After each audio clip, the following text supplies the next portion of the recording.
Right now at noon, a McDonald County elementary school teacher beats out more than 400 nominators for a major teaching award. And believe it or not, we will start to dry out across the area. Just not quite yet, but we're getting there. Look at your forecast coming up. Plus, the public will soon weigh in on a proposed annexation that could clear the way for a $500 million solar farm project in southeast Kansas. The 4 states' most watched news starts now.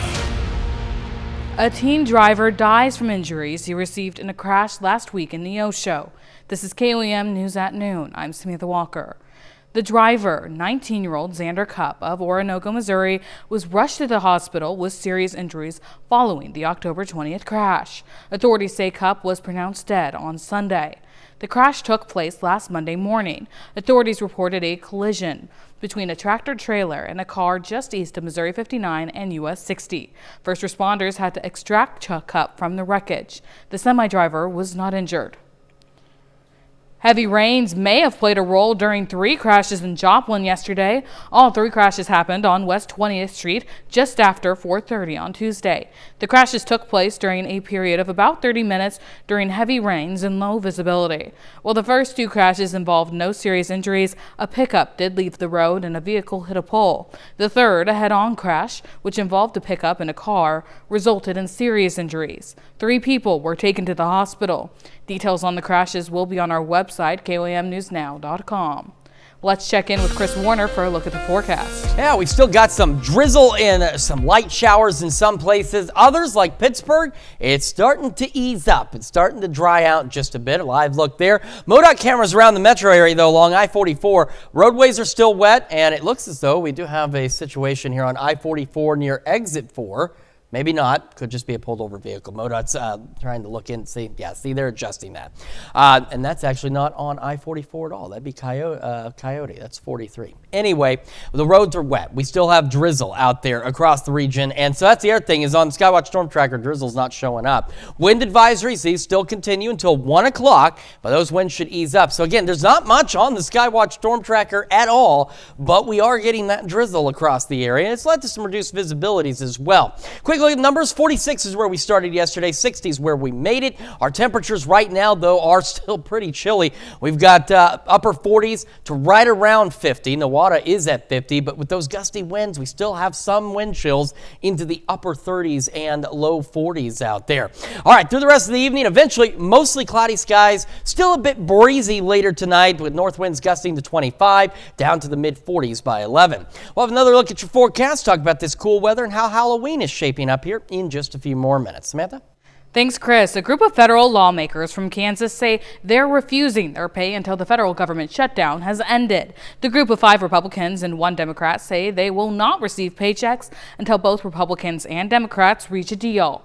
Sharice Davids, a Democrat from Northeast Kansas, says, quote, federal workers, active duty service members, and other Kansans will not receive their full paychecks until this month. In solidarity, until Congress comes to a bipartisan resolution to this impasse and fully reopens the government, I wish for my pay to be deferred. Davids joins 5 other Kansas representatives, including U.S. Representatives Ron Estes, Tracy Mayan, and Derek Schmidt, in addition to U.S. Senators Jerry Moran and Roger Marshall. Members of the U.S. House and Senate earn an annual salary of $174,000, or about $14,000 a month. We have a link to the full letter from Representative Davids on our website, KOAMNewsNow.com. A McDonald County kindergarten teacher receives recognition for her work in the classroom. Patty Lett from the White Rock Elementary School wins the 2025 McDonald's Outstanding Educator Award. Lett was chosen from more than 480 nominations across the 4-state area. It's going to help a lot. I'm going to be able to probably buy some books for them.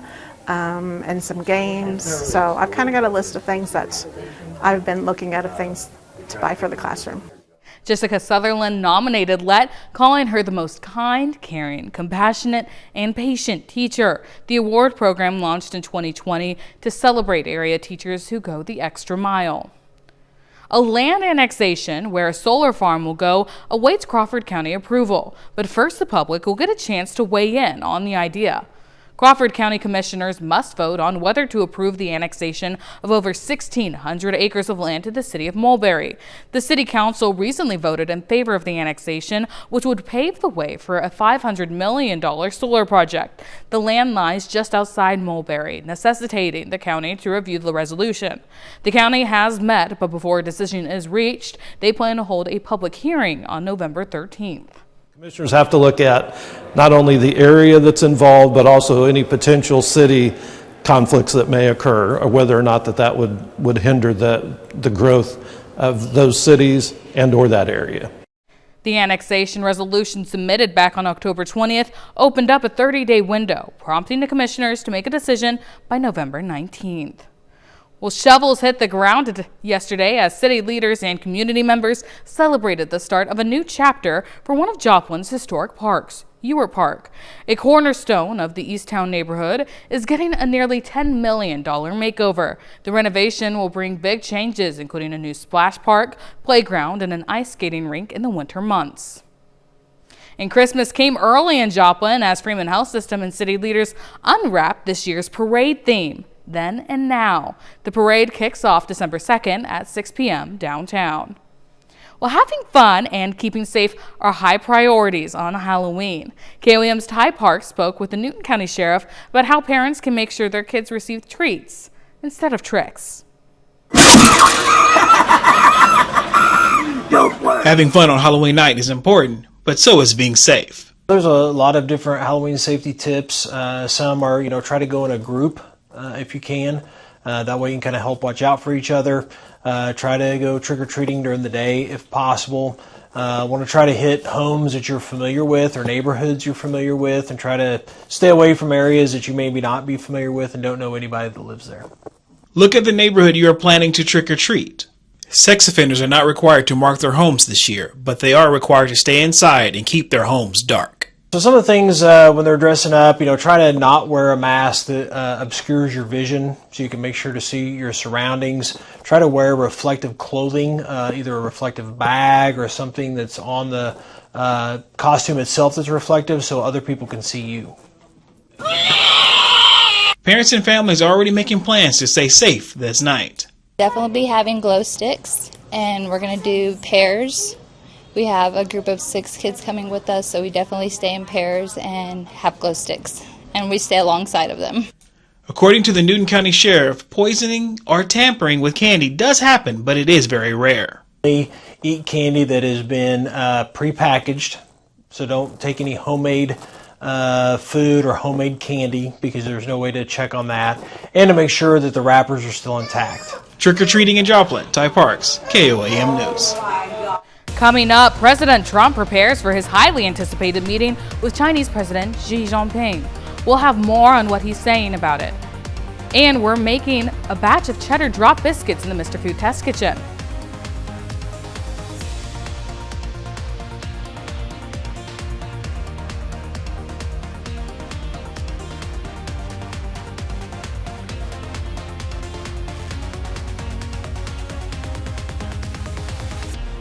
President Trump is in South Korea, preparing for critical talks with Chinese President Xi Jinping. Ahead of the meeting, President Trump expressed optimism that a trade deal can be reached. The president also announced a trade deal with South Korea will be finalized shortly. Natalie Brand has the latest on his trip from the White House. South Korea rolled out the red carpet for President Trump, the country's president even honoring Trump with a golden crown and medal. I'd like to wear it right now. Cheers. President Trump attended a state dinner and spoke to CEOs at the Asia-Pacific Economic Cooperation Summit. On this trip alone, I've signed groundbreaking agreements with Malaysia, Cambodia, Japan. Our deal with the Republic of Korea will be finalized very soon. Ahead of his visit to South Korea, North Korea fired test missiles into its western waters. South Korea's president asked President Trump to use his peacemaking skills on the Korean peninsula. We'll work very hard with Kim Jong-un and with everybody on getting things straightened out because that makes sense. President Trump's biggest meeting is still to come with Chinese President Xi. Before returning to the U.S., the leaders of the world's 2 largest economies will try to finalize a trade deal and ease tariff tensions. I think we're going to have a deal. I think it'll be a good deal for both. And that's really a great result. That's better than fighting and going through all sorts of problems and, no reason for it. I think it's going to be a great deal for both. Trump and Xi are expected to cover a lot of ground, including the sale of TikTok, soybeans, rare earth minerals, and countering fentanyl. President Trump said the meeting could last 3 or more hours. Natalie Brand, CBS News, Washington. Well, still to come on KOAM News at noon, Mr. Food. What makes a simple biscuit like this even better? You're going to want to stay tuned for this one.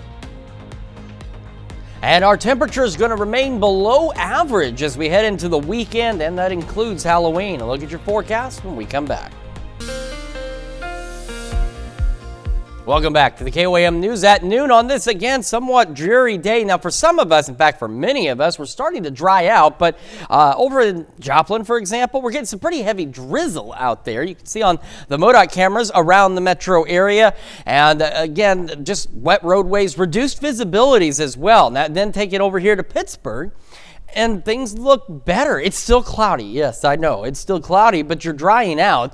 And as I said, the drizzle doesn't really show up on the Skywatch Storm Tracker. It's too finite for the radar beam to see, so it looks like it shouldn't be doing anything, but it is, and it will eventually come to an end in the next hour or so. But you can also kind of see where some of that drizzle is, because again, the fog tracker relies on visibility data.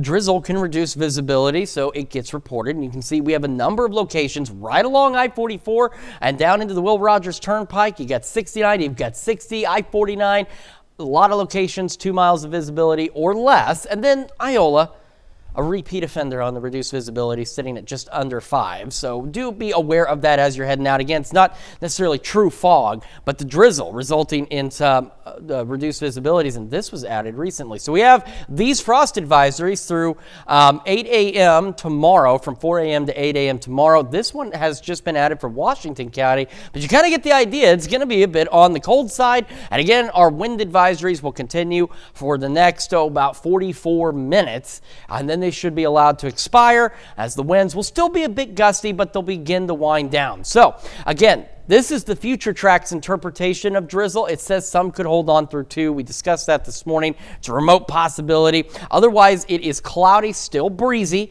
but not as windy as we head later into today in the overnight hours. Towards sunrise Thursday, our winds ease up, which is good. And then we also will have clouds ease up a bit. We're looking at mostly clear to partly cloudy skies as we head through the day on Thursday. As we head into the ever so important Halloween, if for any reason maybe you're doing trick-or-treating in the middle of the afternoon, you're fine. It's a bit chilly, but you're fine. It'll be low 60s. Later in the evening and afternoon, clouds begin to thicken up a bit. We're still dry, but it's going to be kind of chilly out there, dropping back into the upper 30s again. So as you're heading out, do keep that in mind. If you don't want to deal with the cold, or you don't want a coat to cover your really cool costume, find an indoor trunk or treat, something like that. There's going to be plenty of those going on. But if you want to brave the elements, you need to be aware that you're probably going to need a coat or a jacket or just extra layers under the Halloween costume, because it is going to be, again, a bit on the cold side. Still looking at highs about 50 across the area. Those north winds still gusting 40, maybe 45 for the next hour or two, but again, they're gradually starting to ease up, and then eventually they'll still be breezy through the evening and overnight, but not as breezy, gusting to 25. And here's why we've got some frost advisory. I mean, it's just some of the lows back into the upper 30s. Obviously, some could drop a little lower than that, and we'll continue with those mostly cloudy skies, again, gradually decreasing towards sunrise tomorrow. A little warmer, but still below normal. Upper 50s, partly cloudy skies, and not nearly as windy. North winds 5 to 10 miles an hour. Going down the road, again, we're going to go about the low 60s for Halloween. Our weekend, chilly, but nice, so you can't complain too much. Next week, we do warm up a bit, maybe even a bit above average, but we got another system toward the end of next week. More rain chances and cooler weather on the other side of that. So all in all, fairly seasonable, just a bit on the chilly side. You know, we were wishing for fall, and now we have it. I know, and October started warmer than where September ended, and now October is ending below average, heading into November. Well, thanks, Chris. Stick around. We're making cheddar drop biscuits in the Mr. Food Test Kitchen. We'll be right back. We're making cheddar drop biscuits in the Mr. Food Test Kitchen. If you love biscuits, I mean fresh out of the oven hot biscuits, but don't make them because they seem like too much work, then let me introduce you to something called the drop biscuit. One bite of these slathered with butter, and you're going to fall in love. Come on, let me show you how easy. All we do is mix together some biscuit baking mix with a bit of shredded cheddar cheese. Okay, now we sort of make a well in the center of this, and we slowly pour the milk into it. Then we stir this until it comes together, forming a nice soft dough. You want to make sure you don't overmix it, because that'll make your biscuits tough. Now, we drop spoonfuls of this onto a baking sheet and pop them to the oven. While they bake, we mix some melted butter with a few seasonings, like garlic powder and chopped parsley. Once these come out of the oven, we'll brush them with our butter mixture and done. And if you want, you can even lighten these up by using a low-fat baking mix, a lighter cheese, and even a lighter milk. And they'll still be amazing. With Halloween just a few days away, why not make a batch of these to serve with that big pot of chili that you're thinking about making? I do hope you'll go online and get the recipe for our easy cheddar drop biscuits, so you'll never be more than 15 minutes away from a hot batch coming out of the oven. I'm Howard in the Mr. Food Test Kitchen, where every day we're looking for, oh my gosh, ooh, it's so good. You can find this recipe along with a lot more good food from the Mr. Food Test Kitchen online. Just go to our website at koamnewsnow.com. Now here's a look at the 4-state market prices. All right, so again, we got some drizzle out there leading to reduced visibilities. Otherwise breezy.